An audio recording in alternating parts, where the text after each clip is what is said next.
Hi everybody. Today I'm going to teach you how to do a spinning climb on a static pole. So again, always going back to this idea of creating dynamic movement on a static pole is something I really like to focus on, because otherwise you're just kind of climbing and posing, and it can feel like you're just doing like really robot type of moves. So a spinning climb on a static pole can be challenging when you first start, so it's just going to be practice.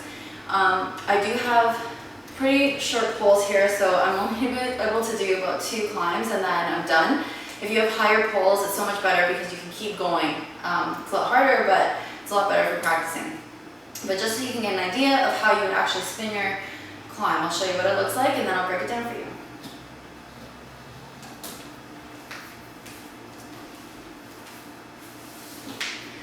Okay, so what I'm doing is, instead of sliding my hands up in a baseball grip, just straight up like you would in a normal climb, I'm going to take my hands and turn them in the direction that I want to spin.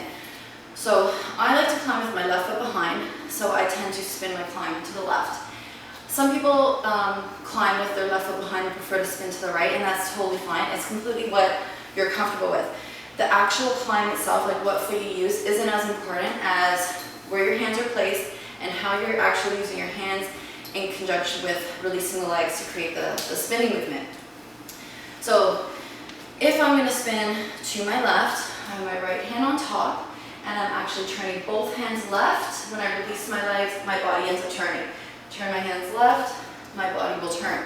So I want to basically use the hands on the angle. So you'll see when I first, let's pretend I'm just doing it from a static climb and I'm going to start to spin it. First thing I want to do is get my leg hooked, ready to go up, turn my hands to the left, make sure they both go left and they're not going opposite directions because then you won't go anywhere. Both left.